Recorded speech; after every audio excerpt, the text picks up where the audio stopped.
মানুষদেরকে আমি আল্লাহ দুইটা কারণে শ্রেষ্ঠত্ব দান করেছি। এক নাম্বার কারণ হলো ঈমান আনা। কোনো মানুষ যদি মানুষের ঘরে জন্মগ্রহণ করে কিন্তু ঈমান না আনে, ওই মানুষের কোনো দাম আমি আল্লাহর কাছে নাই। আবার কোনো মানুষ যদি মানুষের ঘরে জন্মগ্রহণ করার পর ঈমান আনে, সাথে সাথে ইলমে দ্বীনও শিক্ষা করে, কোরআনের এলেম শিখে, হাদিসের এলেম শিখে, আল্লাহ ওয়ালাদের সোহবতে থাকে, আমি আল্লাহ তার মর্যাদাকে পৃথিবীর সব মানুষ থেকে শ্রেষ্ঠ করে দেই। এই জন্যই তো আল্লাহ রব্বুল আলামিন পৃথিবীর মাঝে কত মানুষ, কত ধরনের মাখলুক, এর মধ্যে আলেমদের মর্যাদা আল্লাহ যেই পরিমাণ দিছেন, অন্য কোনো মানুষের মর্যাদা আল্লাহ দেন নাই। আল্লাহর রাসূল দুনিয়ার মানুষদেরকে জানাইছেন, ও দুনিয়ার মানুষ শোনো, কোনো এসপি, কোনো ডিসি, কোনো বড় পাশওয়ালা ব্যক্তির কোনো সামর্থ্য থাকবে না কিয়ামতের ময়দানে, কিন্তু একজন আমলওয়ালা আলেম যদি কিয়ামতের ময়দানে দাঁড়ায়, আমার আল্লাহ ওই আলেমকে 100 গুনাহগারকে সুপারিশ করে জান্নাতে নেওয়ার ক্ষমতা দিয়ে দিবেন। কোন সুবহানাল্লাহ। মদিনার নবী হাদিসের মধ্যে বলছেন, আল উলামা ওয়ারাসাতুল আম্বিয়া, উলামায়ে কেরাম হলেন নবীদের ওয়ারিস। কোন ডাক্তারকে আল্লাহর রাসূল ওয়ারিস বলেন নাই, কোন বড় টাকাওয়ালাকে ওয়ারিস বলেন নাই, কোন ধনীকেও আল্লাহ রব্বুল আলামিনের রাসূল ধনী কোন ওয়ারিস বলেন নাই। একমাত্র ওয়ারিস হওয়ার যোগ্যতা হলো উলামায়ে কেরামদের, ঠিক কিনা? আল্লাহ রব্বুল আলামিন আলেমদের মর্যাদা বড় করে দিয়েছেন। আলেম হওয়ার যেই কারখানা, সেই কারখানাগুলাও আমার আল্লাহর কাছে বড় দামি, ঠিক কিনা? যেই কারখানার মধ্যে টাকা বানানো হয়, ওই কারখানাটা বড় দামি। যেই স্কুলের মধ্যে বড় বড় সেনাবাহিনী, বড় বড় কর্মকর্তা বানানো হয়, ওই স্কুলের মধ্যে যে চায় সে প্রবেশ করতে পারে না, অনেক ধরনের প্রসেসিং এর মাধ্যমে প্রবেশ করতে হয়। এই সেনাবাহিনীর ক্যান্টনমেন্টের মধ্যে ঢুকবেন, পুলিশের হেডকোয়ার্টারের মধ্যে ঢুকবেন, আপনি চাইলেই ঢুকতে পারবেন না। আপনার বিভিন্ন পরিচয়পত্র নিবে, আপনার পরিচয় নিবে, তারপরে যদি মুনাসিব মনে করে আপনাকে ঢোকার সুযোগ দিবে, ঠিক কিনা? আমার আল্লাহ বলে, ও দুনিয়ার মানুষ, আমি সব মানুষকে শ্রেষ্ঠত্ব করব না, সব মানুষকে বড় বানাবো না, কিন্তু কিছু মানুষ যারা আমার কোরআন, আমার রাসূলের দেওয়া হাদিসকে শিখে শিখে শিখে শিখে আমল করবে, ওই বান্দাদের শ্রেষ্ঠত্ব আমি পৃথিবীর সব মানুষের মধ্যে থেকে করে দিব। কোন সুবহানাল্লাহ।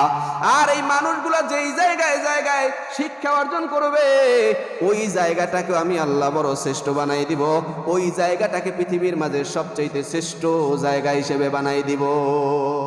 এই জন্যই তো মদিনার নবী বলছেন, আল্লাহ রব্বুল আলামিনের কাছে পৃথিবীর মধ্যে যত জায়গা আছে, তার মধ্যে সবচেয়ে পছন্দের জায়গার নাম হলো মসজিদ।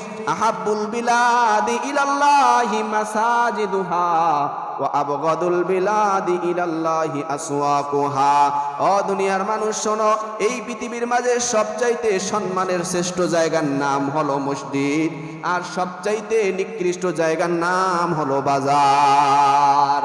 আর মদিনার নবী যেই মাদ্রাসা প্রথম প্রতিষ্ঠা করেছেন, মাদ্রাসাতুস সুফা, সাহাবে সুফার মাদ্রাসা, ওই মাদ্রাসাটাও সৃষ্টি করেছিলেন মসজিদে নববীর মধ্যে।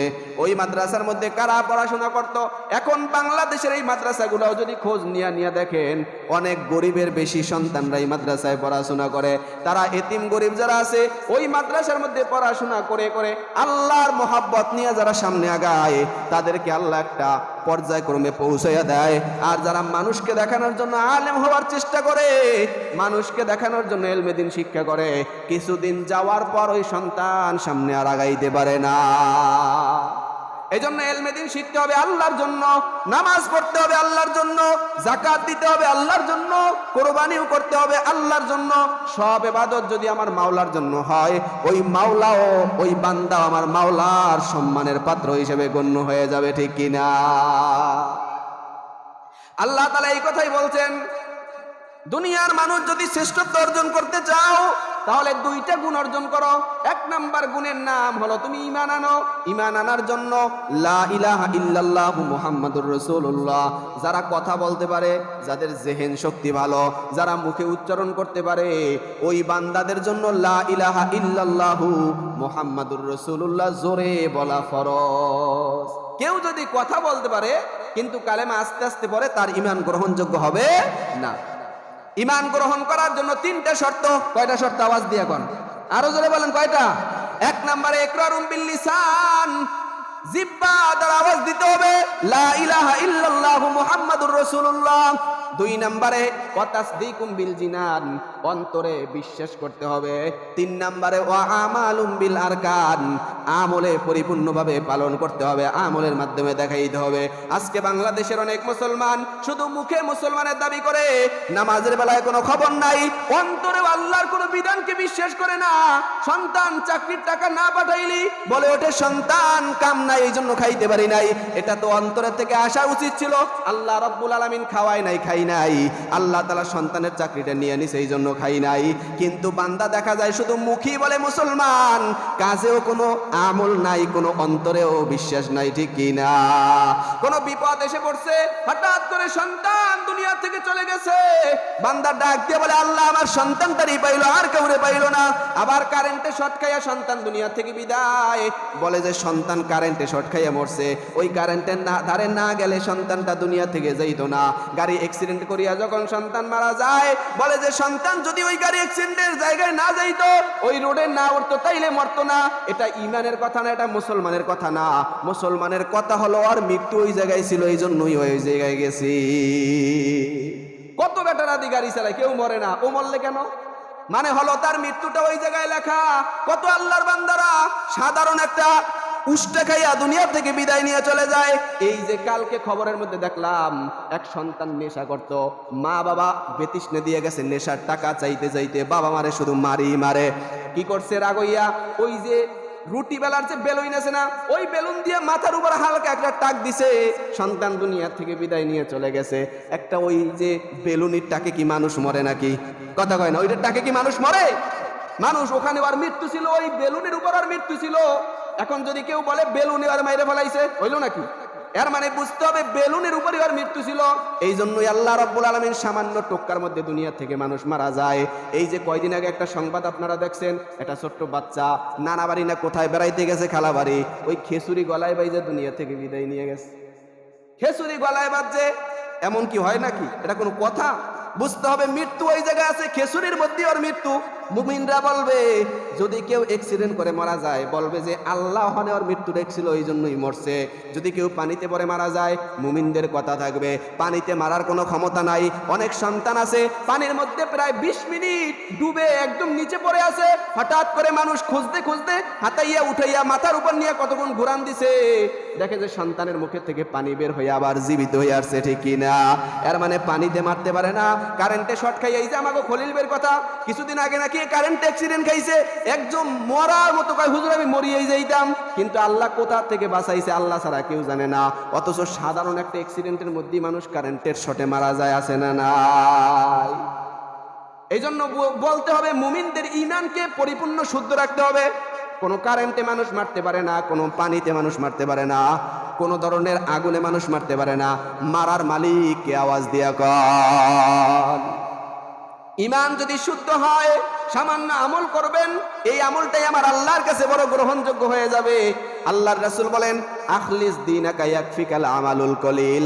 বান্দা ছোট ছোট আমল করো, অল্প অল্প আমল করো, কিন্তু আমি আল্লাহকে দেখানোর জন্য করো, আর কাউকে দেখানোর জন্য করিও না, তাহলে তোমার আমল কোনো কাজে আসবে না। সামান্য আমল যদি 5 ওয়াক্ত নামাজ ঠিক রেখে যতদূর সমর্থ আছে ওই সমর্থ অনুযায়ী আল্লাহর রাস্তায় দান করে করে বান্দা সামনে আগায়, খোদার কসম এই বান্দার জান্নাতে যেতে আর কোনো বাধা থাকতে পারে না।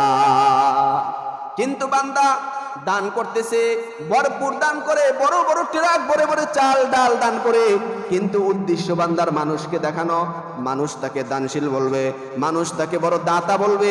এই উদ্দেশ্য নিয়ে যদি কোটি কোটি টাকাও খরচ করে, খোদার কসম কোনো টাকা তার ঈমান পরিপূর্ণের জন্য কাজে আসবে না। সব আমল করতে হবে কার জন্য? আল্লাহর জন্য। এইটাই হলো ইলম। এইটার ব্যাপারে আল্লাহ বলছেন, ইয়ারফাইল্লাহুল্লাযীনা আমানু মিনকুম ওয়াল্লাযীনা উতুল ইলমা দারাজাত।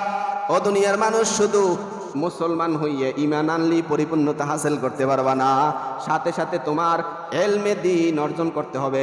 তা না হলে তোমার ঈমানটাও যে কোনো সময় ইহুদি খ্রিস্টানরা খপ করে নিয়ে তোমাকে বেঈমান বানিয়ে দিবে। মদিনার নবী বলেন তলাবুল ইলমি ফারিদাতুন আলা কুল্লি মুসলিম, ইলমে দ্বীন শিক্ষা করা প্রত্যেকটা পুরুষ এবং নারীর জন্য ফরজ। শুধু পুরুষের জন্য ফরজ না, বরং মহিলাদের জন্য ইলমে দ্বীন শিক্ষা করা ফরজ। ইলমে দ্বীন যদি কেউ শিক্ষা না করে সে ফরজ তরকের গুনাহ করলো। যেমন নামাজ ছাড়লে যেই গুনাহ, ইলমে দ্বীন না শিখলেও তেমন গুনাহ। এই ইলমে দ্বীন আবার দুই প্রকার। কয় প্রকার? আরো জোরে বলেন, সবাই বলেন কয় প্রকার? ইলমে দ্বীন দুই প্রকার। এক নাম্বার ইলমের নাম হলো ফরজে কিফায়া, আর একটা হলো ফরজে আইন। ফরজে কিফায়া বলা হয় এমন ইলম, উজুর ইলম, গোসলের ইলম, তায়াম্মুমের ইলম, নামাজ পড়তে কি সূরা লাগে, নামাজ পড়তে হাত কোথায় বাঁধতে লাগে, এই সমস্ত ইলম প্রত্যেকের জন্য ফরজে আইন। এটা যদি কেউ শিক্ষা না করে একদম কঠিন গুনার মধ্যে লিপ্ত থাকতে হবে।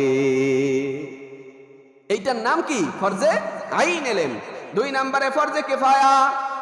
ফরজে কিফায়া হলো এলাকার মধ্যে একজন ভালো বিজ্ঞ মুফতি থাকা, এলাকার মধ্যে থেকে একজন দুইজন আলেম, ভালো আলেম বানানো। তা না হলে যদি এলাকার মধ্যে কোনো সমস্যা দেখা দেয়, বউরে তালাক বইলা ফেলাইছে, ভুলে তিনটা ভুলে বলছে, তালাক হইবে? ওই দিক ভুলে তালাক বললে তালাক হইবে? কয় না, সবাই কোন একটু শুনি। ভুলে যদি কেউ বউরে তালাক দেয় তালাক হইবে? আহা, কত মানুষ যে জেনার মধ্যে লিপ্ত, নাউজুবিল্লাহি মিন যালিক। কোনো উপায় নাই। চারটা কাজ ইচ্ছায় বলুক, ভুলে বলুক, বুঝে বলুক, না বুঝে বলুক, অটোমেটিক সম্পাদন হয়ে যায়। এক নাম্বার হলো বউরে যদি খুশিতেও তালাক দেয় তালাক হয়ে যাবে, ভুলে দিলে তালাক হয়ে যাবে, রাগইয়ে দিলে তালাক হয়ে যাবে। যদি কোনো ইঙ্গিতেও বলে তোরে আমি তালাক দিলাম, যদি বলে তুই তোর বাপের বাড়ি চইলা যা, মনে মনে নিয়ত করছে তোরে তালাক দিয়ে দিছি, তাইলেও তালাক হয়ে যাবে। দুই নাম্বার, কারো আয়ত্তে যদি কোনো দাসী থাকে, কোনো ধরনের গোলাম থাকে, ওই গোলামকে বলছে গোলাম তোরে আমি আজাদ করে দিলাম, অটোমেটিক আজাদ হয়ে গেছে। তুমি এখানে মজায় বলো, বসকারিতে বলো, যাতে বলো। তিন নাম্বার, চারজন সন্তান, বড় বড় বিজ্ঞ জ্ঞানী বুঝমান সন্তানরা বসা, আরো একটা পাশে মেয়ে বসা, মেয়েটারে ডাক দিয়া কয় ওই মেইয়া তোরে আমি বিয়ে করলাম, মাইয়াটাও কয় আমিও রাজি হয়ে গেলাম। চারজন এখানে আছে, মজায় কোক, ভুলে কোক, ইচ্ছায় কোক, বিবাহ সম্পাদন হয়ে গেছে। বুঝছেন কথা? এই জন্য ইচ্ছায় অনিচ্ছায়, ভুলে রাগইয়ে যদি তালাক দেয় তালাক হইবে না? হইবে না? আরো জোরে কান, হইবে না? হইবে না? হইবে, অবশ্যই হয়ে যাইবে। এখন কইবেন হুজুর তাইলে তো অনেকবার বলছি রাগইয়ে বউরে। যদি বইলে থাকেন তাইলে তো কি মাসলা, মুফতিদের কাছে দৌড়ান।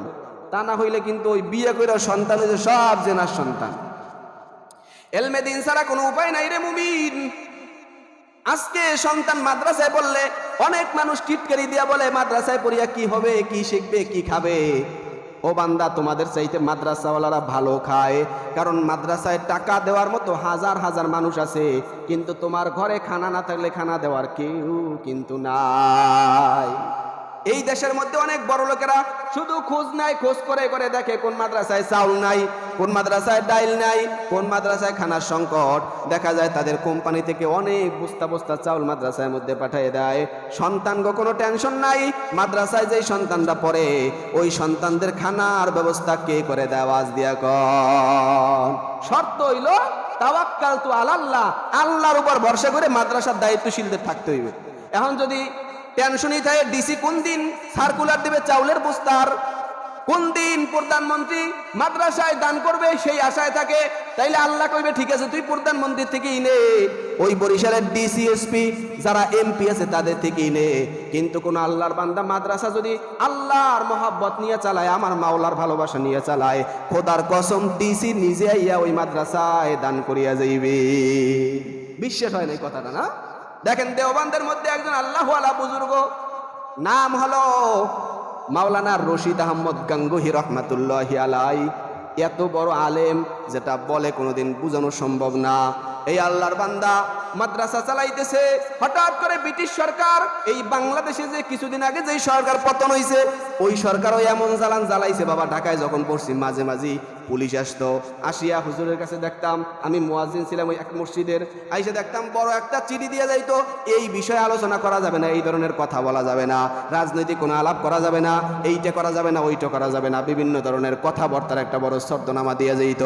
মাঝে মাঝে মাদ্রাসার সব ছাত্রদেরকে বলতো কেউ বাহিরে যাইতে পারবা না, ডিসি আসছে, এসপি আসছে, তোমাদের সবার রুম চেক হবে, রুম চেক করে দেখতো যে আমাদের রুমের মধ্যে কোনো বোমা আছে কিনা, কোনো পিস্তল আছে কিনা। হায় হায়, আরে বোমা কোন সময় বানাবো পইরেই তো টের পাওয়া যায় না, পইরেই তো কিতাব শেষ করা যায় না।